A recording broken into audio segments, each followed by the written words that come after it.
Seja bem-vindo ao canal Teologia Aprenda Mais. Estamos gravando aqui vídeos sobre a história do cristianismo. Se inscreva no canal Teologia Aprenda Mais, deixe seu like, compartilhe nossos vídeos, né? E sobre hoje, dentro da história do cristianismo, eu quero falar a era patrística, grega e latina. E só para ressaltar, os pais da igreja, gravei também ali na bibliologia, falo também dos pais da igreja na formação do cânon. Também falo também dos pais da igreja, também dentro da obra lá, a história da teologia, a história do pensamento cristão, que isso é muito importante. Então, a era patrística, grega e latina, os pais da igreja, né? A formação do cânon do Novo Testamento, desenvolvimento da organização eclesiástica, desenvolvimento da doutrina dentro desse período pós-apostólico relacionado aos pais da igreja. Tomando como ponto de partida a frase de Inácio, quando ele enfatiza: somente o bispo desempenha o papel de pai, entendemos o porquê dos bispos passarem a ser chamados de pais da igreja. Inácio se refere ao papel de um pai que cuida diligentemente de seus filhos, como uma forma amorosa, por seu caráter e testemunho diante da comunidade cristã, né? Os pais da igreja foram verdadeiros mestres, teólogos, escritores ortodoxos que lutaram para preservar a doutrina cristã nos primeiros 4 séculos do cristianismo, né? Esses homens de Deus foram responsáveis por iniciar a sistematização da teologia, e grande parte da interpretação das doutrinas conhecida pela igreja nos dias atuais devemos a esses 4, 5 primeiros séculos da era cristã. Nós temos aí figuras, né, os pais apostólicos que tiveram uma estreita comunhão com alguns dos apóstolos de Cristo, os apologistas que também defenderam o cristianismo contra os ataques dos pagãos e as heresias dentro da igreja. Posteriormente, Gregório VII reivindicou com exclusividade o termo Papa, né, ou seja, pai dos pais, né, o pai elevado. A era patrística nos deixa um grande exemplo de defesa verbal, de fé contra os heresiarcos que tentaram destruir o corpo de Cristo. Destacaremos alguns dos pais que, mesmo diante da grande sofrimento e perseguições, preservaram e lutaram, né? Nós temos Inácio, do ano 67 a 110, era bispo de Antioquia, foi discípulo do apóstolo João, aprendeu aos pés de João. Policarpo foi bispo de Esmirna, né? E um seguidor do apóstolo João também aprendeu aos pés de João, do ano 69 a 156. Nós temos Papias, né, do ano 70 a 155, foi bispo de Herápolis e também discípulo do apóstolo João. Justino Mártir, do ano 110 ao ano 167, filósofo, como era chamado em sua própria época, né? Nós temos aí Irineu, foi do ano 130 ao do ano 200, foi discípulo de Policarpo e Papias, e bispo da igreja de Leão, na Gália, muito importante. E Orígenes foi do ano 185 a 254, foi um pensador sistemático e construtor de uma teologia fenomenal. Eusébio, do ano 264 a 340, foi bispo de Cesareia, chamado o pai da história eclesiástica, o biógrafo de Constantino. João Crisóstomo, 345 a 407, ficou conhecido como o boca de ouro, garganta de ouro. Orígenes foi o maior dos intérpretes alegórico, né, e o mais prolífico da antiguidade cristã. Segundo estima, ele foi o autor de 6.000 pergaminhos, uma vez que seus conhecimentos bíblicos eram enormes, estava consciente de que o texto da escritura continha ligeiras variantes. Compôs a Hexaplan, uma obra monumental de erudição bíblica que não foi conservada na íntegra, né? Orígenes, o grande pensador. Outra questão também aqui, Clemente de Roma, do ano 96 a 98, é um pai latino, foi bispo da igreja de Roma. Cipriano também é um pai latino, né? Vamos colocar o Império Romano, a partir de Teodósio, né? O imperador Teodósio 392 e 94, dividiu o Império Romano em dois. O Império Romano Ocidental, nós temos os bispos e os pais da igreja ocidental. E o Império Romano Oriental, nós temos os pais gregos, né, de fala grega. Então, aqui nós estamos na parte ocidental do Império Romano, de fala latina. Então, temos Clemente, que veio no ano 96, 98, foi bispo da igreja de Roma. Cipriano, de 200 a 258, foi o bispo que está na igreja, e a igreja está no bispo. Onde não houver bispo, não há igreja, frase de Cipriano. Tertuliano, muito forte, 160 a 264, o pai do cristianismo latino. Ele foi definido como o advogado que filosofava, ele que criou a palavra trindade. Jerônimo, de 340 a 420, autor da Vulgata, tradução da Bíblia para o latim, né? Muito importante. Agostinho, de 354 a 430, ficou conhecido como filósofo e teólogo da igreja antiga, né? Agostinho é o gigante, escreveu sobre tudo, o doutor da graça, né? Entra nos meus vídeos sobre história da teologia, que eu falo muito bem sobre Santo Agostinho. O aparecimento de seitas e heresias, a condição da igreja. Além das perseguições movidas pelas autoridades romanas, o inimigo maior da igreja lançou mão de outra arma com a intenção fracassada de destruí-la. Os falsos ensinamentos de forma camuflada no seio da Assembleia, as heresias, liderada por pessoas disfarçadas de cristãos para desviar o caminho e desviar o salvo. Algumas das heresias que apareceram na época, do século I até o século V, nós temos aí o gnosticismo, do ano 136 ao ano 160, em grego significa conhecimento. O gnosticismo negava a união hipostática, a união das duas naturezas de Cristo, e o gnosticismo dizia que o conhecimento é somente por um conhecimento místico e não pela graça mediante a fé. E nós temos aí também o ebionismo, que é a questão de dizer que Jesus se tornou Deus a partir do batismo. Nós temos aí também a figura de Irineu, que combate essas heresias no ano 130 dos anos 2. Oriundo da Ásia Menor, foi discípulo de Policarpo. Sua primeira obra, Adverso Heresi, título em latim que significa contra as heresias, escrita no ano 182 ao ano 180. Salienta-se por sua habilidade, moderação e pureza na apresentação do cristianismo, condenando os ensinos de Marcião e os ensinos gnósticos. O maniqueísmo, de origem persa, vem do nome de Mani, seu fundador.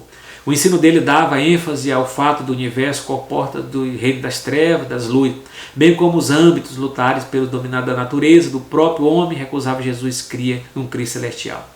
O arianismo, do século II, vem do nome de seu fundador Ário, presbítero de Alexandria. Nega consubstancialidade entre Jesus e Deus, dizia que o Cristo não é Deus, não é pré-existente, mas uma criatura, embora a primeira e mais excelsa de todas, e que encarna em Jesus de Nazaré. O arianismo nega a natureza divina de Jesus. O apolinarismo, de 361, vem do nome Apolinário, bispo de Laodiceia. Ele afirma que Jesus não tinha um espírito humano, porque em sua encarnação Logos ocupou o lugar da alma. O nestorianismo, do ano 428, vem do nome de Nestor, patriarca de Constantinopla. Ensinava a existência de duas pessoas separadas no mesmo Cristo, uma humana e outra divina, em vez de duas naturezas numa só pessoa. O eutiquismo, do ano 378 a 464, vem do nome Eutico, líder de um mosteiro em Constantinopla. Opunha-se ao nestorianismo, asserava que a natureza humana de Cristo foi tomada pela divina e de modo que ambas foram fundadas em uma só natureza, monofisismo. Os grandes concílios que vieram. Os principais concílios ecumênicos, assim chamados, pois são reuniões com toda a igreja, são 7 os concílios ecumênicos. O concílio de Niceia é considerado o primeiro, o concílio de Niceia, Atanásio versus Ário. Bispo durante o concílio, Silvestre I, local da realização foi Niceia. Duração do concílio, 20 de maio a 25 de julho de 325. Temas principais, combateu principalmente as heresias de Ário, que insistia na ideia de Jesus ter sido criado pelo Pai. Tendo como principal apologista Atanásio, que defendeu com sucesso a posição da ortodoxia.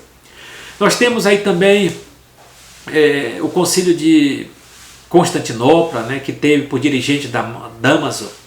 Ele aconteceu de maio a junho de 381. Discutiram principalmente as heresias de Apolinário, sendo essa refutada pelos pais ortodoxos. Nós temos o concílio de Éfeso, Celestino I, 22 de junho a 17 de julho de 431. Nesse concílio as doutrinas nestorianas foram avaliadas e rejeitadas. Leão Magno, Calcedônia, de 8 de outubro a 1 de novembro de 451.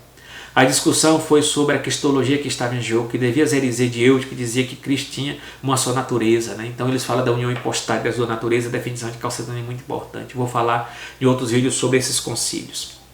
Os cristãos primitivos da igreja, como era a vida de adoração, como era o culto, como funcionava tudo isso na igreja antiga.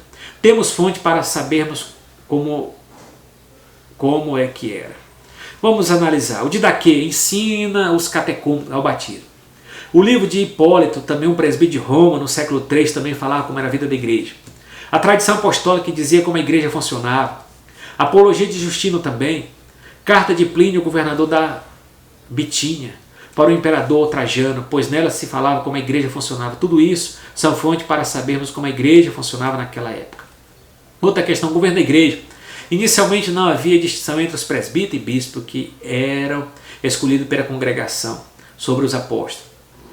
Atos 14, versículo 23. A formação colegial. Né? Então, no final do século II, um bispo supervisionava várias congregações e era considerado sucessor dos apóstolos.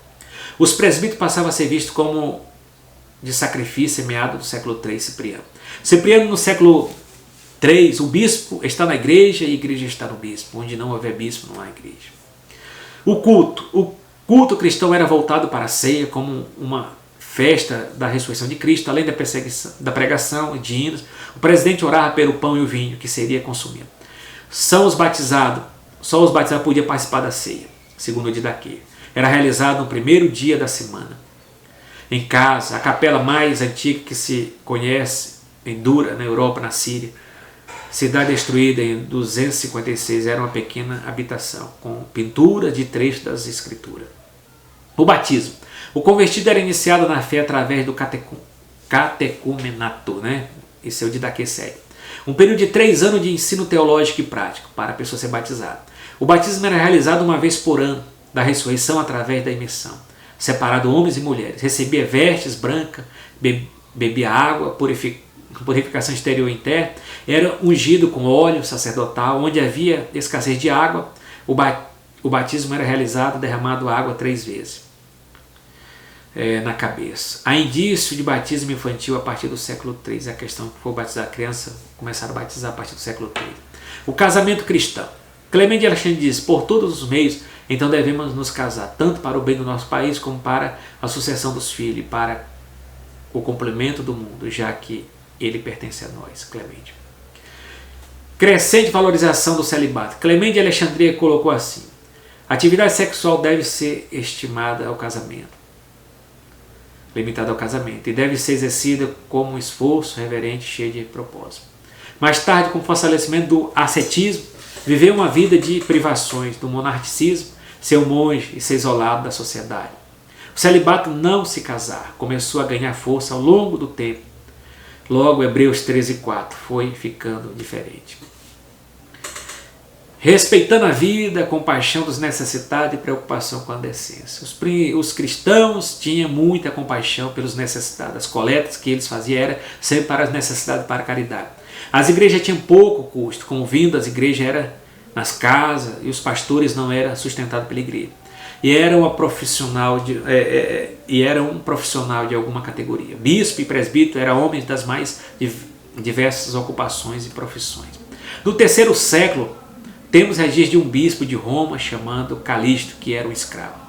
Então aqui é o governo da igreja, a era patrística, grego e latino, os pais da igreja, formação do Novo Testamento, desenvolvimento da organização eclesiástica e desenvolvimento das doutrinas no decorrer da história.